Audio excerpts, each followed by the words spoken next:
Ya, tadi kita sudah saksikan bersama profil dari Dr. Anastasia.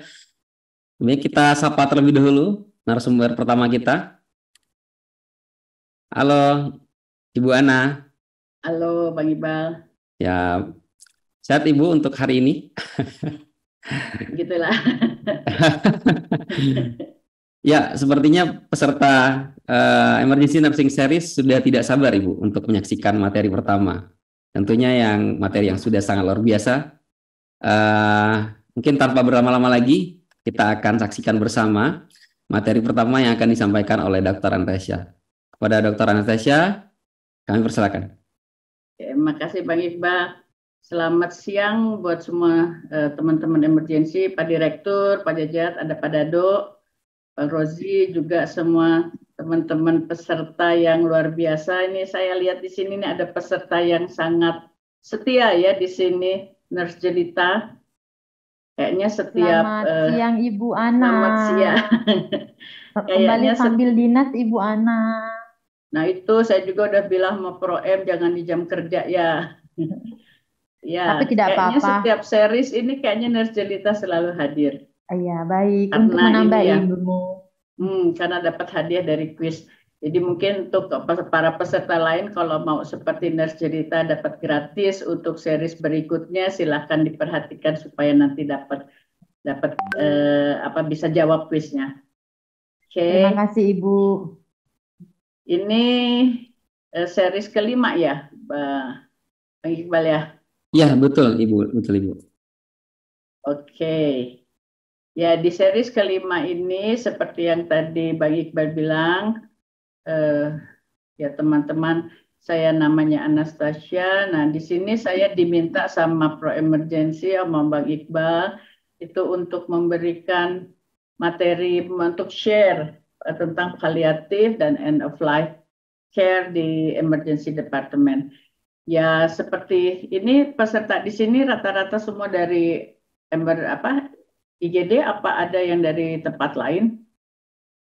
Kalau dari daftar ininya Bang Iqbal? Campur, Ibu. Campur ya? Iya. Ya, tapi kita kayaknya semua teman-teman perawat itu pasti tahu kalau di emergency department itu tempat yang sangat sangat crowded, di mana kita tuh harus bekerja dengan cepat, dengan agresif. Di situ kita diajarinnya nggak boleh lambat-lambat, kita bekerja dengan waktu, pokoknya nggak boleh lewat dari 10 detik, pokoknya semua harus cepat. Jadi nanti itu pasti cepat-cepat. Kadang kita kalau ngelihat, oh ini nggak henti napas ini langsung CPR. Padahal kita lupa untuk pasien-pasien paliatif mungkin dia tidak membutuhkan tindakan agresif seperti itu. Nah, apa sih yang disebut dengan palliative care? Palliative. Mbak Jelita, maaf ya ini pakai bahasa Inggris lagi. Kemarin saya diprotes katanya bahasa Inggris dulu. Apa ya, ya, penjelasannya tetap bahasa Indonesia kok. Ya, makasih Bu. Yuk. Buat teman-teman yang lain juga maaf ya slide saya pakai bahasa Inggris, tapi saya akan menjelaskannya dengan bahasa Indonesia. Ya mohon maaf kalau bahasa Indonesia saya masih kadang nggak benar. Ya, palliative care itu suatu pendekatan yang digunakan untuk meningkatkan kualitas hidup dari pasien dan keluarga. Jadi kalau kita lihat di sini, ini kalau palliative care itu kita sistem kerjanya patient center dan family center. Untuk yang pasien yang mana? Pasien yang pada saat dia itu harus menghadapi penyakit yang mengancam jiwanya. Dan pendekatan ini kita lakukan dengan melalui tindakan pencegahan, dengan pengkajian, kemudian dengan menangani nyeri dari pasien-pasien ini, dan juga untuk masalah-masalah fisik, psikososial, dan spiritual lainnya yang dihadapi oleh pasien dan juga family-nya. Ya, karena kita tahu bahwa kalau ada anggota keluarga kita yang sakit, biasanya keluarga juga akan mengalami burden, akan mengalami stresor. Apakah dia fisiknya juga yang jadi ikut sakit, bukan sakit seperti pasiennya, mungkin dia kelelahan atau gimana dengan menjaga merawat si pasiennya atau juga secara mental si keluarga itu menjadi sakit karena ada anggota keluarganya yang sakit. Jadi palliative care ini fokusnya adalah patient center dan family center. Nah, tadi dibilang bahwa di palliative care kita itu fokusnya adalah untuk meningkatkan kualitas hidup pasien. Apa itu yang disebut dengan kualitas hidup? Kualitas hidup ini adalah persepsi individu terhadap hidupnya, harapan hidup dia, standar hidup dia, nilai-nilai hidup dia. Nah, tujuan hidup dia. Nah, jadi mungkin tujuan hidup saya, standar hidup saya itu belum tentu sama dengan standar hidup atau tujuan hidup atau harapan hidup dengan anak saya, walaupun kami sekandung. Ya, apalagi mungkin dengan Bang Dado, ya kita mungkin akan berbeda. Standar bahagia saya mungkin akan berbeda dengan standar bahagianya Bang Iqbal. Nah, di sini di Oxford, di kamus Oxford itu dikatakan bahwa quality of life itu adalah terkait dengan standar kesehatan, standar nyaman, dan standar kebahagiaan yang dialami oleh individu atau juga grup. Jadi quality of life itu bisa quality of life of individu, jadi dari individu, perorangan, atau juga bisa di kelompok. Nah, apa itu end of life? Dulu saya sering berbeda persepsi dengan beberapa teman bahwa mereka banyak yang menganggap bahwa palliative care itu pasti adalah end of life. Padahal ini dua hal yang berbeda. End of life itu adalah bagian dari palliative care. Jadi palliative care jadi bagian akhir dari palliative care adalah end of life. Jadi pada saat seseorang itu setelah dia didiagnosa, kemudian dia hidup sebagai palliative patient, nah mungkin pada saat dia akan menghadapi kematiannya, itulah yang disebut dengan end of life. Nah, end of life ini bisa bermacam-macam waktunya. Ada yang hanya dalam waktu di hitungan jam. Misalkan pasien datang ke IGD dengan multiple trauma, head injury berat, kemudian dia datang udah langsung dengan keadaan yang jelek, itu masuknya ke end of life. Tapi end of life ini bisa juga dia dalam jangka waktu agak lama, bisa berhari-hari, bisa berbulan-bulan sebelum si pasien ini meninggal. Dan dia sangat membutuhkan support mental, emosional, juga rasa nyaman secara fisik, juga kebutuhan spiritual, juga untuk tugas-tugas praktisnya. Nah, pada fase end of life ini. Nah, jadi untuk awalnya model itu adalah model end of life care itu dari mulai pasien didiagnosa mempunyai penyakit kronis, misalkan dari mulai si pasien itu didiagnosa dia punya hipertensi dan dia harus minum obat sampai akhir hayatnya. Nah, orang ini sudah masuk ke dalam kelompok palliative patient. Atau dia begitu, karena kan kalau pasien dokter itu dia tidak, makanya dokter tidak mudah memberikan obat pada orang dengan hipertensi. Jadi kalau ada seseorang yang dia punya tensi tinggi, biasanya tidak langsung diberikan obat antihipertensi, tapi akan dicari dulu apa penyebab dia tensinya tinggi. Apakah dari lifestyle-nya yang berubah, pola makannya, pola istirahatnya, stresornya. Nah, itu dulu yang harus diperbaiki. Nah, kemudian dicek lagi sebulan kemudian, kalau misalkan dia menurun berarti dia tidak didiagnosis sebagai hypertension patient. Tapi setelah misalkan dia sudah berusaha mengubah dengan exercise, mengubah pola makannya, kemudian dia kontrol lagi ternyata tetap tensinya tinggi, kemudian dokter menentukan bahwa dia sebagai pasien hipertensi dan dia harus minum obat, nah dia sudah masuk kategori sebagai palliative patient.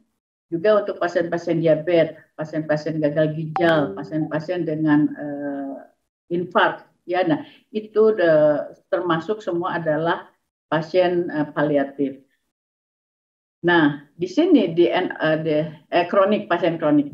Nah, di sini bedanya nanti dengan palliative care. Pada end of life, dia selama perawatan sepanjang hidupnya ini, dia hanya menerima semua tindakan untuk menjaga agar hidupnya itu bisa bertahan. Apa misalkan pasien cancer dengan kemoterapi, radiasi, kemudian juga tadi pasien-pasien dengan penyakit kronis itu dapat obat-obatan, apakah dia juga bisa harus dengan dialisis, sampai dia mencapai akhir di sini, dia mencapai akhir, dia sudah mulai menuju ke end of life.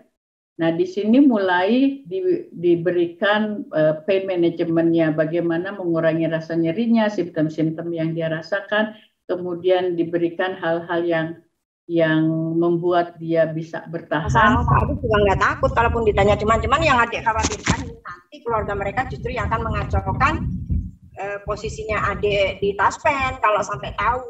Itu aja sih yang adik. Ada yang bocor. Sepertinya ada yang bocor ya. Siap. Ada yang bocor.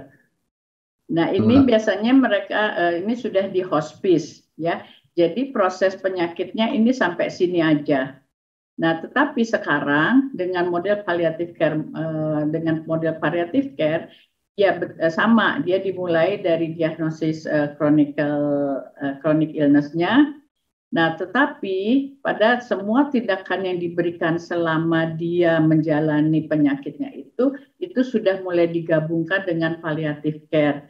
Jadi palliative care di sini berfokus untuk dia bagaimana mengatasi simptom-simptom yang dia rasakan, kemudian untuk quality of life-nya bagaimana dia mengatasi emosionalnya, psikologisnya, sosial dan spiritual care-nya. Ini semua adanya di palliatif. Dan kemudian di sini ada konsep kita menggunakan hospice untuk end of life-nya. Nah, end of life-nya di sini masuk ke dalam hospice-nya. Dan untuk palliative care ini metode ini sampai mempersiapkan pasien di bereavement care. Jadi di proses berdukanya. Jadi bagaimana si keluarga itu bisa mengatasi proses kehilangannya itu dengan baik. Ya, jadi ini yang disebut dengan palliative care model dan ini yang memang banyak digunakan sekarang. Nah, siapa aja pasien yang masuk dalam golongan palliative care? Itu yang tadi saya sebutkan, yang pasien yang memang didiagnosa dia punya penyakit-penyakit yang memang dia itu harus selalu minum obat atau dia memang tidak ada lagi obat yang bisa mengatasi penyakitnya. Jadi ini dimasukkan ke dalam palliative care. Atau pasien-pasien juga yang mungkin dalam waktu sebentar, bisa dalam waktu 1 tahun, dalam waktu 6 bulan, atau misalkan dalam waktu beberapa hari dia sudah ada kemungkinan untuk meninggal, atau pasien-pasien yang memang dia membutuhkan spesial perawatan yang khusus, perawatan yang spesial. Nah, perawatan yang spesial ini di sini tidak selalu harus sesuatu yang bombastis gitu ya, yang memang harus dengan sesuatu yang luar biasa atau dengan teknik yang tinggi. Termasuk di sini special care di sini bahwa dia harus minum obat teratur, dia harus tidak bisa lepas dari obat, atau dia harus dengan dialisis yang teratur. Ini semua termasuk ke dalam pasien-pasien palliative care. Nah, di sini, jadi kalau dilihat dari situ, apa sih hasil akhir atau apa sih tujuan yang diinginkan dari pendekatan palliative care ini?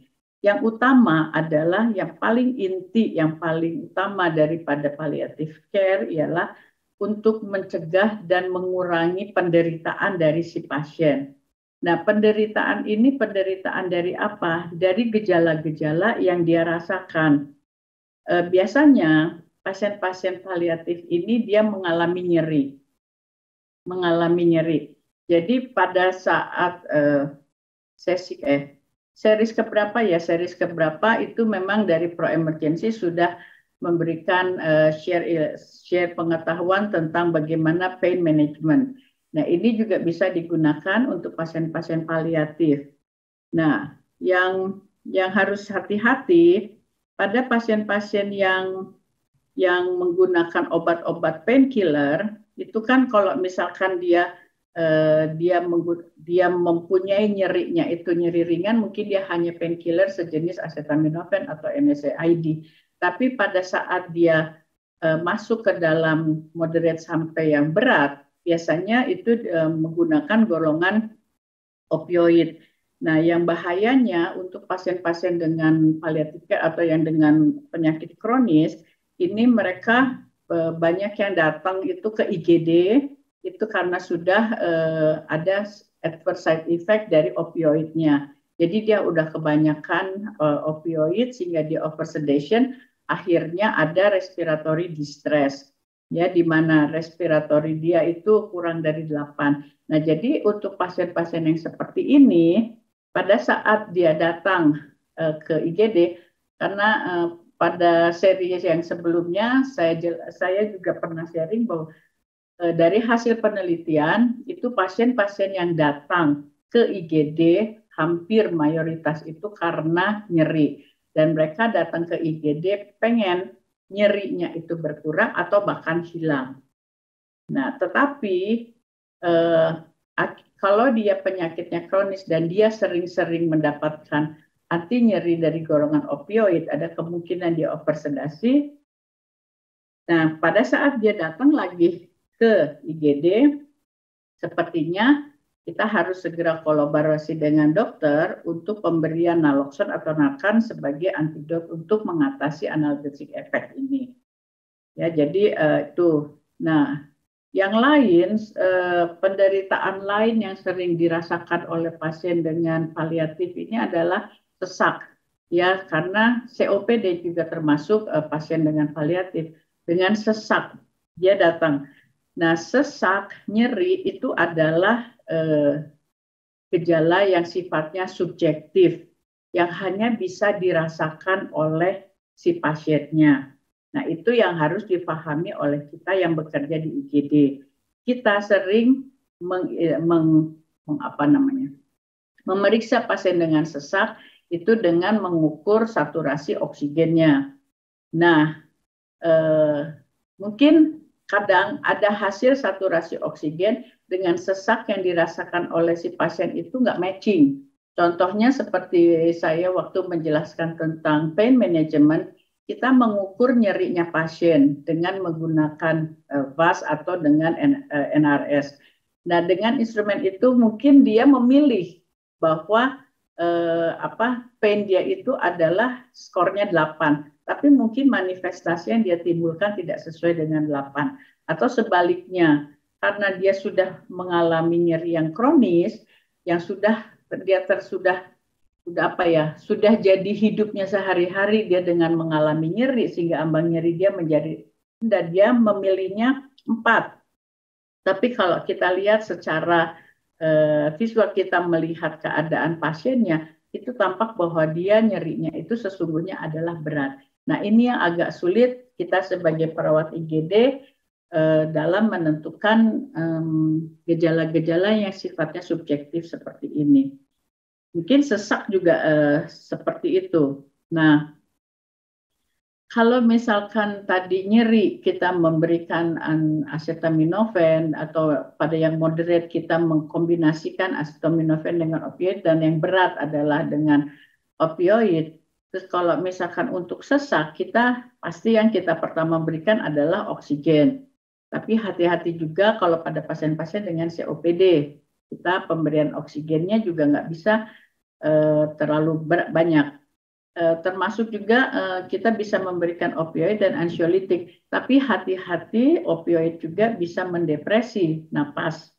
Jadi dia udah sesak, kemudian dia nanti dikasih opioid malah semakin depres pernapasannya. Penderitaan lain yang dirasakan oleh pasien paliatif itu selain nyeri, sesak, juga mual muntah. Nah, mual muntah ini juga banyak dirasakan oleh pasien-pasien dengan paliatif. Itu bisa karena gangguan dari GI tract-nya. Nah, di situ kalau misalkan ini perawat IGD mungkin bisa menggunakan panduan POMID, ya. VOMIT di situ. Jadi kita bisa mengkaji apakah dari V itu vestibularnya dia terganggu sehingga dia merasakan mual. O itu apakah ada obstruksi di ini bowelnya, ya. Kemudian bisa juga M-nya itu adalah dysmotility, jadi ada gangguan motilitas dari usus. Kemudian I-nya itu bisa dari infection. Kemudian T-nya bisa juga karena toksin. Jadi kita coba cepat mengkaji ke arah situ untuk gejala mual dan muntah ini. Dan yang paling sering terjadi juga sekarang itu adalah terkait dengan delirium. Ya, delirium itu jadi si pasiennya itu datang ke IGD diantar keluarganya karena kelihatan dia tampak bingung, kemudian dia juga udah penurunan kesadaran, kadang-kadang dia ada gangguan dari tidur, kemudian bangun tidurnya itu bangun-bangun terus dan tidak ada perhatian, diajak ngomong sulit, nggak nyambung gitu ya. Dan kita tahu bahwa ada 3 jenis delirium, itu bisa ada hiperaktif, ada hipoaktif, dan kombinasi hiperaktif-hipoaktif. Nah, seringnya keadaan delirium ini yang menyebabkan si keluarga itu kebingungan. Padahal si delirium itu mungkin bisa karena dia hipoglikemi, bisa karena hipoksia, bisa karena sepsis, itu ada beberapa, bisa juga di overdosis obat, jadi banyak hal yang bisa menyebabkan dia delirium. Nah, ini berarti perawat di IGD ini kalau dapat pasien kayak gini, kita kayaknya harus segera masukin dia ke dalam ruangan yang tidak terlalu terang, ya. Kemudian coba dikurangi rameannya, seperti yang saya jelaskan di sesi sebelumnya, bahwa kalau bisa di UGD juga disiapkan ruangan yang ada musik, ya. Ada musik itu bisa merilis nyerinya, bisa merilis anxiety dari pasien maupun dari petugas, ya, juga termasuk untuk delirium ini. Jadi ini tujuan kita untuk palliative care. Nah, selanjutnya adalah kita harus mensupport kualitas hidup dari si pasiennya ini. Nah, gimana dengan di IGD? Tadi sebelumnya di definisi dari WHO bahwa quality of life itu terkait dengan emosional, psychological, social, dan spiritual care. Nah, bagaimana dengan di IGD? Dengan di IGD, kalau misalkan hal ini bisa kita lakukan. Tadi di awal saya bilang bahwa kita sebagai petugas di IGD, di trainingnya, kalau pelatihan di pro emergency juga kan selalu kita diajarin, ayo harus cepat, harus tepat ininya, berpikirnya cepat, kerja. Jadi semua kerjaan kita itu agresif sekali gitu kan. Nah, kemudian kita begitu ngeliat ini langsung intubasi, langsung CPR gitu kan. Nah, kemudian di sini tadi dibilang juga bahwa di palliative care itu tidak hanya kita berfokus pada pasien, juga kita harus berfokus pada keluarga. Nah, quality of life dari si keluarga juga harus kita perhatikan. Di sesi sebelumnya, kalau nggak salah saya lihat itu ada sesi tentang FPDR. Ya, kalau nggak salah ya Bang Iqbal ya, family presence during a resuscitation. Jadi apakah di kita sekarang sudah diizinkan bahwa saat kita melakukan resusitasi atau melakukan tindakan pada pasien, itu keluarga dihadirkan ya untuk melihat segala proses. Nah, ini memang masih pro dan kontra ya, masih pro dan kontra karena kadang-kadang proses resusitasi itu juga tidak berhasil ya, tidak berhasil.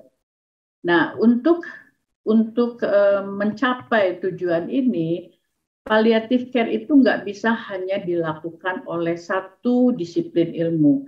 Di sini harus ada kerjasama, kayak di sini ya contohnya, harus ada kerjasama antara perawat, dokter, ulama, kemudian farmasis juga di situ, kemudian social worker, terus apalagi volunteer, ya di sini banyak sekali yang harus bergabung untuk melakukan palliative care ini. Ini adalah contoh gimana alat itu bisa mendukung pasien-pasien paliatif untuk dia bisa mendapatkan best possible quality of life. Ya, jadi walaupun dia tidak bisa berjalan, tapi dia tetap bisa menikmati, dia bisa pergi kemana-mana dengan kendaraannya ini. Seperti yang saya lihat di Taiwan, itu di rumah sakit itu saya banyak lihat pasien lansia. Nah, pasien lansia juga termasuk kelompok palliative patient. Pasien-pasien lansia, pasien-pasien dengan gangguan mobilitas seperti ini, mereka datang ke rumah sakit itu sendiri. Mereka tidak diantar oleh keluarga karena ada yang saya tanya itu anaknya nggak ada di sana, kemudian atau dia memang tidak mau membebani orang lain. Jadi di sana itu ada mungkin pro emergency bisa menyediakan mereka punya mobil kayak Grab gitu, kayak Gokar yang bisa ditelepon. Nah, nanti si Grab ini bisa si kendaraan ini bisa masuk ke dalam mobilnya, kemudian nanti diantar ke rumah sakit, nanti di rumah sakit dia bisa keliling-keliling sendiri untuk mencari dokternya. Nah, ini pasien paliatif, tapi yang kualitas hidupnya itu dia bisa pertahankan dengan baik. Ini contoh ya. Kemudian saya lihat lagi ada perempuan, dia nggak bisa jalan, kakinya lumpuh, tapi dia bisa bawa mobil sendiri. Jadi mobilnya itu kayak jenis Suzuki Suzuki Karimun atau apa gitu. Tapi udah dia si alatnya ini, si kendaraannya ini juga bisa membuat dia kayak berdiri, dia tinggi gitu, dia taruh barangnya di atas kap mobil, kemudian dia buka bagian belakangnya, kemudian dia masuk lewat belakang situ, kemudian dia setir sendiri gitu. Ya, nah itu berarti walaupun dia palliative patient, tapi dia mampu melakukan semua tugas hidupnya dia itu secara mandiri. Nah, kemudian tujuan lain dari palliative care itu juga kita memfasilitasi decision making. Decision making siapa? Ya, decision making yang harus kita lakukan pada pasien. Jadi, jangan karena kita di IGD, kita dilatih semuanya harus segera cepat dan agresif kepada pasien, tapi kita lupa bahwa sebenarnya ada hal lain yang harus kita pikirkan dalam pengambilan keputusan itu. Ya, di sini ada yang namanya advanced care planning. Apa itu advanced care planning? Jadi sekarang kita bisa mendiskusikan dan menyiapkan masa depan kita untuk kehidupan kita sendiri. Ya, kehidupan kita. Jadi nanti pada saat kita sudah mencapai akhir itu sudah mencapai akhir, kita tuh sudah punya satu keputusan untuk diri kita sendiri. Dan biasanya kalau saya belum tahu saya di Indonesia, tapi kalau di luar ini advanced care planning ini sudah berjalan. Jadi kita membuat sebuah catatan dokumen. Di situ ada instruksi untuk perawatan medik kita. Kemudian, jadi pada saat kita sudah tidak mampu menyampaikan apa yang kita mau itu pada petugas kesehatan, di dokumen itu sudah tertulis. Jadi di situ ada yang disebut dengan living will. Nah, di situ disebutkan di dokumen itu menyampaikan ke dokter itu, kita itu pengen diobatinya seperti apa, pada saat kita masuk ke emergency dan kita saat itu tuh udah nggak bisa ngomong, kita udah nggak sadar gitu. Jadi lewat dokumen itu. Terus kemudian ada juga dokumen yang menunjuk seseorang yang menjadi wali kita. Nah, jadi pada saat kita itu tidak tidak dalam keadaan sadar lagi, kita udah nggak bisa ngapa-ngapain, si wali kita ini yang punya wewenang untuk mengambil keputusan terhadap hidup saya. Nah, ini yang disebut advanced care planning. Nah, jadi itu yang jadi stresor ya sebenarnya untuk perawat di IGD. Pada saat kita menerima pasien, apalagi pasien itu dalam keadaan nyeri berat, dia teriak-teriak, dia ini, kita harus memberikan pertolongan. Kita tidak punya waktu untuk mengakses terlalu banyak, tapi ternyata pada saat kita lakukan tindakan, ternyata dia punya dokumen ini. Nah, itu yang nanti akan menjadi masalah. Nah, di advanced care planning ini, isinya itu tentang masa hidup kita ya, keseimbangan antara keuntungan dan hambatan yang akan kita ingin. Apakah nanti pada saat kita ini terkait dengan withholding sama withdrawing medical intervention, itu nanti kita menolak, apakah kita mau dilakukan itu. Kemudian yang banyak tuh DNR, ya DNR, kemudian medical futility itu tindakan-tindakan medis yang sebenarnya useless ya, tidak perlu diberikan kepada pasien. Misalkan udah jelas-jelas pasien itu secara ininya EEG-nya dia sudah mengalami kematian batang otak, terus pupilnya udah negatif midriasis, tapi tetap misalkan dia dikasih makan lewat sonde. Nah, ini yang disebut medical futility. Atau juga terkait dengan assisted suicide. Nah, ini assisted suicide ini ada dua macam ya, ada dua macam. Jadi assisted suicide ini adalah keinginan sendiri dari si pasien, untuk diakhiri hidupnya, Jadi dia itu bisa juga dia minta itu disebutnya physician assisted suicide ya. Jadi dia minta bahwa dia diakhiri hidupnya dengan sebuah tindakan. Ya, jadi itu dia melakukan itu. Nah, tapi kalau eutanasia itu kan ada dua, voluntary euthanasia sama non voluntary. Kalau eutanasia itu bukan keinginan dari si pasiennya, jadi pengakhiran kehidupan dari si pasiennya itu dilakukan oleh orang lain, tapi tidak atas dasar kemauan si pasiennya. Tapi kalau assisted suicide itu si pasiennya yang minta, ya si pasiennya yang minta. Jadi kayak waktu ibu saya dulu dalam keadaan dying, dia minta sama saya mana obat saya gitu. Karena dia tahu bahwa saya nyimpen Lexotan waktu itu 3 mg. Jadi kalau itu hanya saya berikan kalau misalkan selama hidupnya tuh dia mengalami dysrhythmia. Nah, dokternya bilang baru kasih ini. Nah, pada saat dia dying, dia minta kasih saya 3 atau 5 tablet sekaligus. Nah, ini adalah assisted suicide.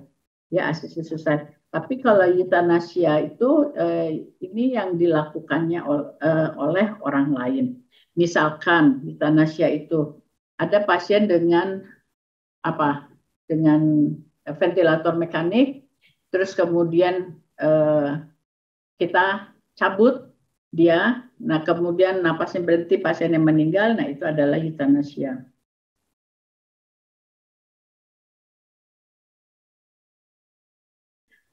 Nah, eutanasia ini ada dua. Kalau voluntary euthanasia, dia dilakukan oleh orang lain untuk mengakhiri hidup seseorang. Bisa juga itu dengan misalkan si pasiennya yang minta dari si ini dokumen advanced care planning-nya. Ya, tapi kalau non voluntary euthanasia itu bukan dapat izin dari si yang bersangkutan, dari pasiennya. Mungkin eutanasia juga bisa dari keluarga. Nah, bagaimana mencegah masalah etik dari advanced care planning ini. Nomor satu adalah komunikasi, dan dari hasil penelitian sering terjadi permasalahan di IGD itu hanya masalah komunikasi. Jadi di sini harus ada usaha lebih dari kita yang dinas di IGD yang terkait dengan masalah ini. Jadi kita harus mengerti adanya masalah ini dan bagaimana kita bisa mencegah jangan adanya konflik. Apakah konflik itu sesama kita, petugas kesehatan? Ya, contohnya kita tahu nih, misalkan saya tahu bahwa si pasien ini sudah punya dokumen bahwa dia mengatakan bahwa kalau terjadi sesuatu sama saya tidak mau diresusitasi. Jadi dia sudah menandatangani yang DNR.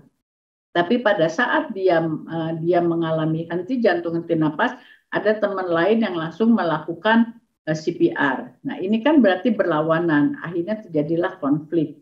Nah, bagaimana komunikasi ini bisa lebih jalan? Kita harus dengan segera mencari, mengidentifikasi hal-hal yang terkait dengan HCP ini.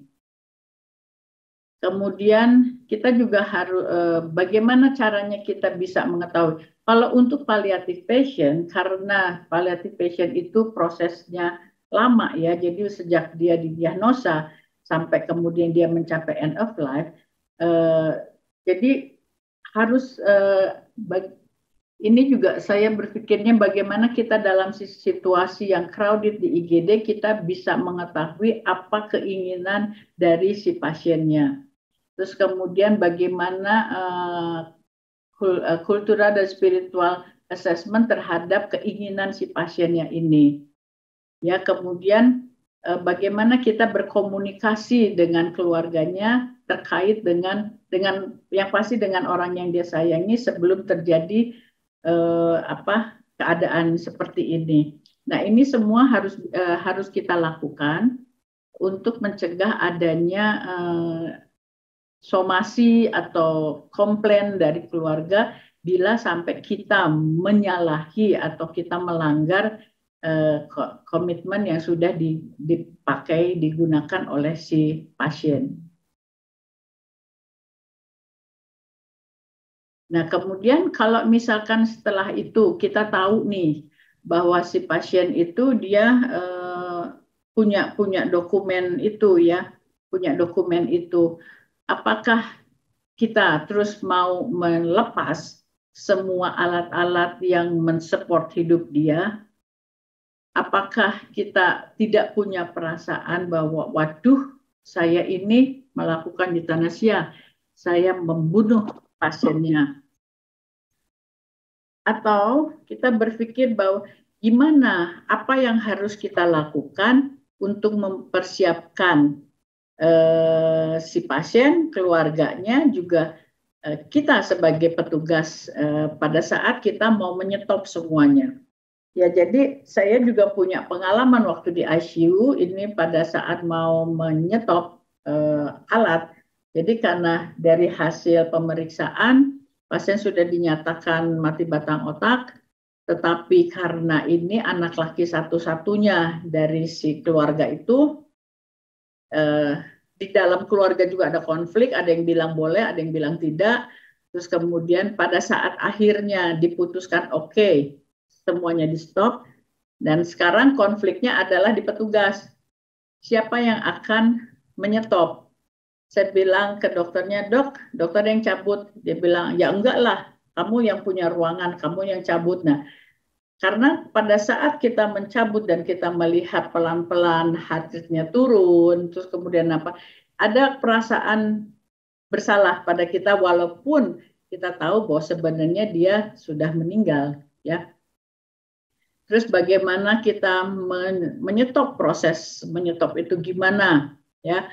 Apakah siapa yang menyetopnya, bagaimana kita melakukannya?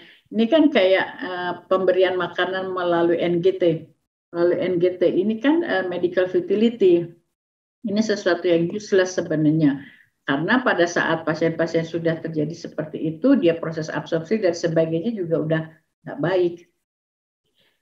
Nah, di dalam proses paliatif juga ada tadi di akhir itu ada yang namanya kita mempersiapkan proses berduka, ya, berduka pada keluarga.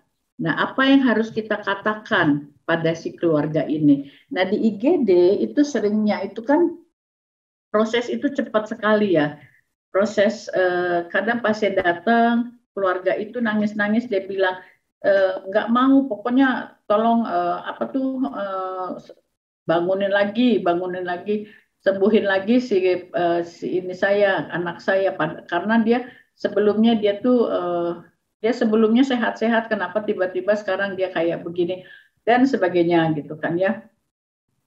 Nah, sekarang bagaimana kita mempersiapkan? Di sini sebaiknya IGD itu ada ruang khusus, ya, ruang khusus di mana kita bisa bawa si keluarga itu ke dalam ruangan itu, kemudian kita ajak bicara di situ. Nah, kalau misalkan sekarang pasiennya sudah meninggal, sebaiknya kata INA itu, kata yang organisasi dari emergency itu, sebaiknya itu dokter itu harus mengatakan bahwa nama pasiennya siapa, bahwa dia sudah meninggal. Jadi jangan mengatakannya itu menggunakan kata-kata yang terminologi yang membuat keluarga itu bingung ya.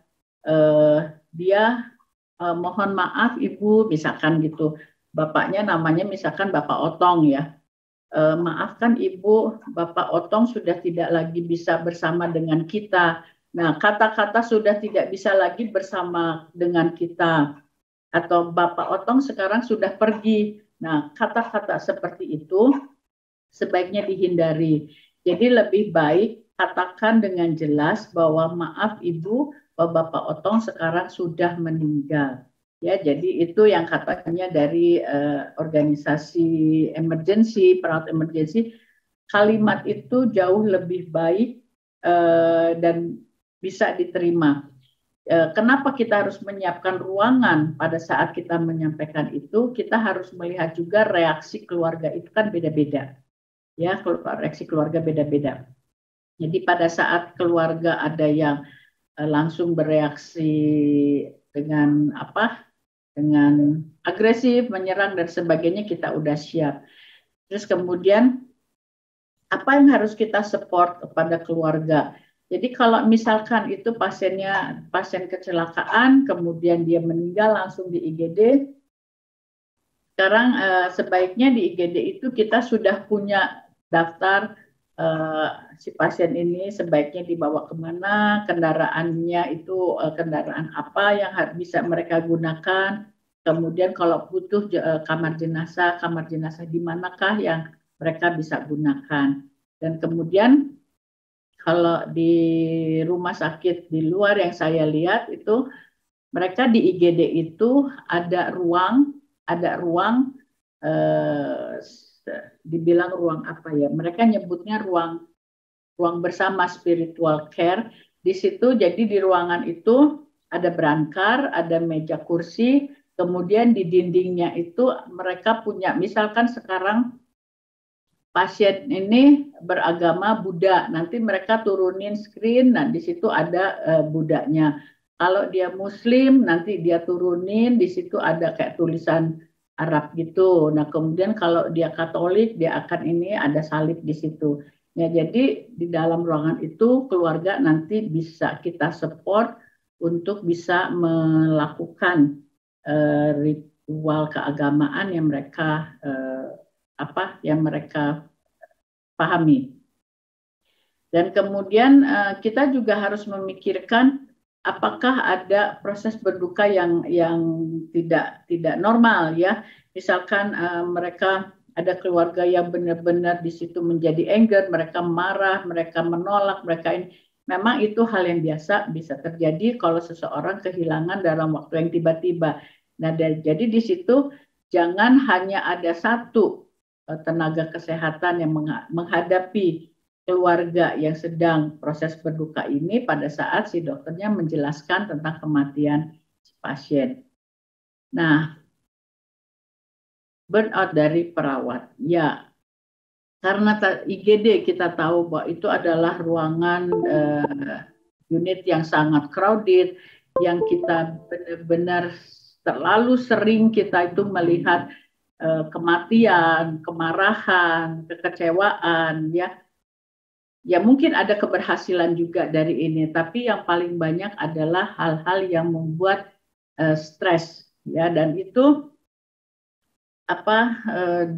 dialami bertubi-tubi oleh perawat sehingga tampak perlu dipikirkan juga adanya proses compassion fatigue, ya, atau burnout, atau suatu keadaan di mana perawat itu udah benar-benar jenuh dengan situasi seperti itu.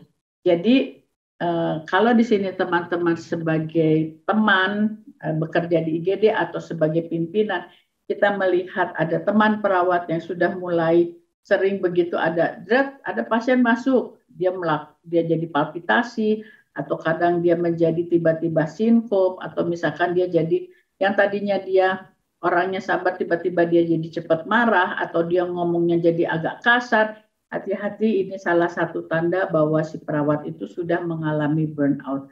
Jadi biasanya dari sistem manajemen perawat-perawat yang sudah mengalami seperti ini kayaknya harus dipindahkan dulu ke ruangan yang lebih damai, yang lebih tenang untuk beberapa, bukan dipindahkan total, tapi dia hanya sebentar, mungkin 3 bulan, setelah dia udah mulai rilis, dia akan dikembalikan ke IGD.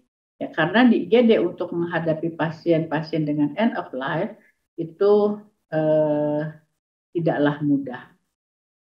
Jadi sebagai simpulan, apa yang harus kita lakukan sih selanjutnya?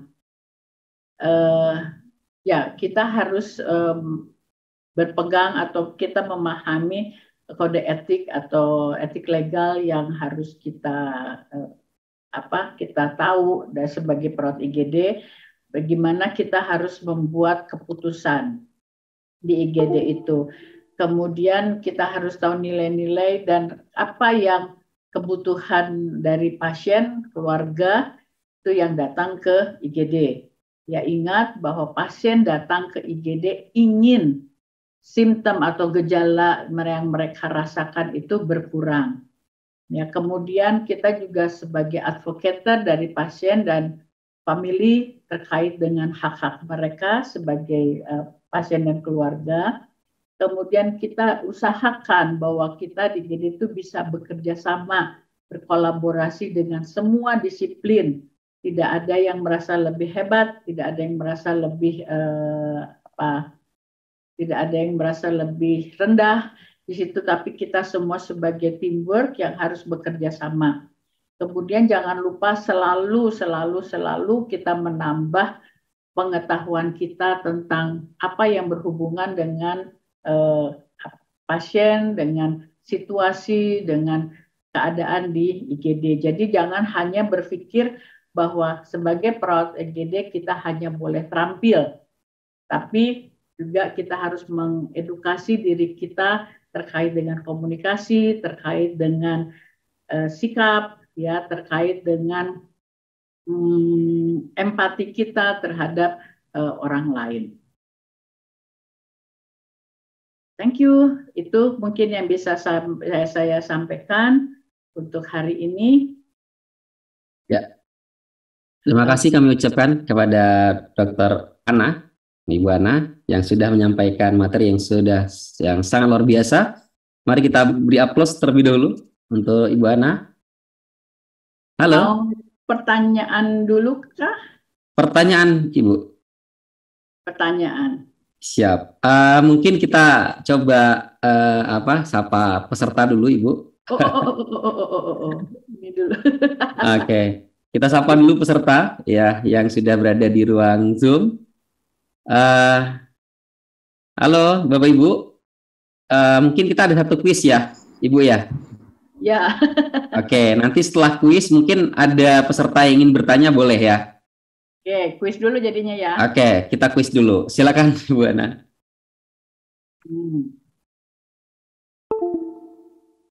Nah, pertanyaannya adalah siapa saja yang masuk kategori pasien paliatif ya?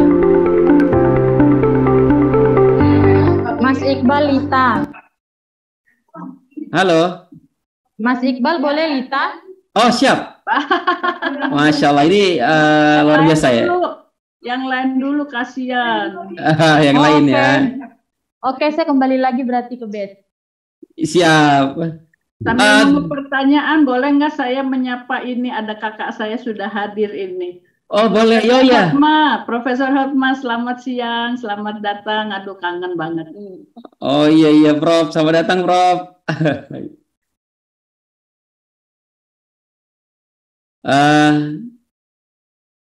Di kolom chat sudah ada yang jawab, Ibu. Ada yang jawab pasien cancer, pasien dengan penggunaan obat yang terus-menerus dan tidak ada obat penggantinya, pasien yang tidak ada harapan hidup. Nah, Oke. Nah, jangan lupa lansia juga masuk paliatif ya. Oke, lansia ya, pasien yang penyakit kronis. Ya, dapat. Ya, satu dapat. Satu lagi ya. Siap, satu lagi. Yo. Apa tujuan dari perawatan paliatif? Nah, silakan. Yang malu-malu ya, yang malu-malu boleh di kolom chat. Menurunkan rasa nyeri. Itu siapa ya? Ani, Mas Iqbal. Oh, Bu Ani. Halo, Bu Ani. Assalamualaikum. Salam, siap Ibu Ani. Ini Ibu Ani dari Lampung nih ya. Iya, dari Lampung. Jadi di Lampung udah bagus ya. Perawatan paliatif. Silakan Ibu Ani, silakan diteruskan. Yang pertama, salah satunya mengurangi rasa nyeri pasien dan memberikan dukungan kepada pasien dan keluarganya dalam mempersiapkan kematian. Oke, siap. Silakan. Ya. Betul ya, Ibu Ana ya? Oke, sip, mantap. Udah 2 aja. Iya, kita beri aplaus dulu Bu untuk peserta kita yang sudah sangat luar biasa. Tadi ada Ibu Ani yang sudah menjawab, ada Mbak Ibu Amaliana ya. Terima kasih kepada Bapak Ibu peserta yang sudah aktif. Nah, mungkin kita berikan satu kesempatan ya, Ibu Ana ya, untuk bertanya ya. Ya. Nah, karena memang soalnya ini Profesor Hotma udah datang. Ya, karena memang palliative care ini lagi booming juga, Bu Ana. Sebenarnya ya, dengan case-case yang ada di Indonesia ya, seperti misalkan contoh kemarin di Subang yang orang tuanya ditinggal di pinggir jalan gitu ya, yang sudah lansia gitu, Ibu Ana ya. Ya. Nah, itu kan mungkin jadi concern juga kita sebagai perawat. Mungkin silakan Bapak Ibu serta yang ingin bertanya. Itu Mbak Anik raise hand. Oh, Ibu Anik, silakan Ibu Anik, silakan.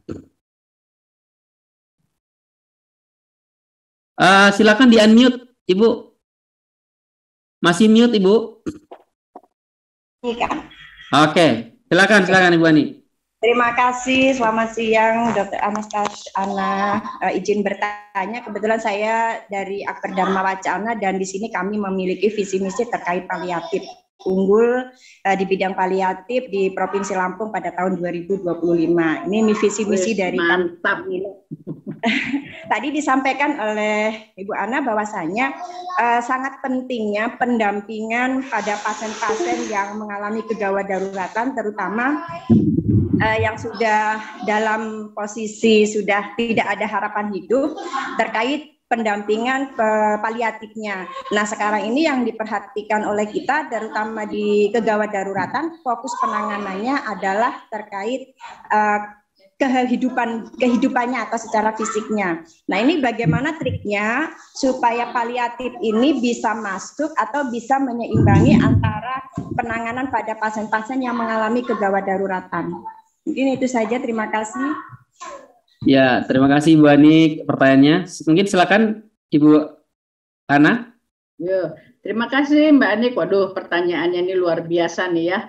Soalnya visi misinya juga luar biasa ini untuk sekolahnya. Tadi pertanyaannya terkait trik ya, tip and tricks. Menurut saya awal nomor satu itu kita harus menyamakan dulu persepsi yang disebut dengan palliative care itu apa. Karena untuk saat sekarang saya masih menemukan masih ada beberapa perbedaan pandangan, perbedaan persepsi yang terkait dengan palliative care. Yaitu pertama, jadi kayaknya kita harus sering-sering juga mendesiminasikan, mempublikasikan, men-share apa sih yang disebut dengan paliatif itu.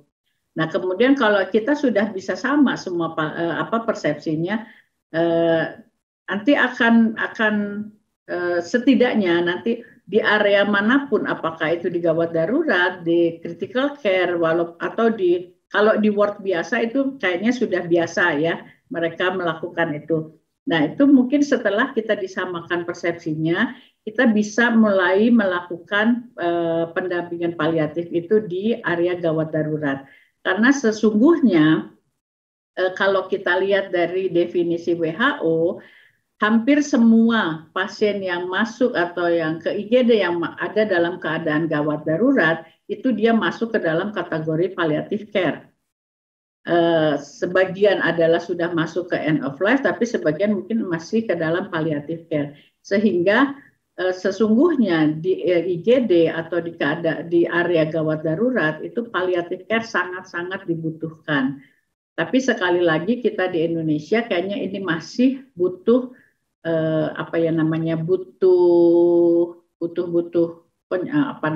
penyamaan persepsi, penyebaran informasi terkait dengan paliatif ini supaya kita bisa semua sama.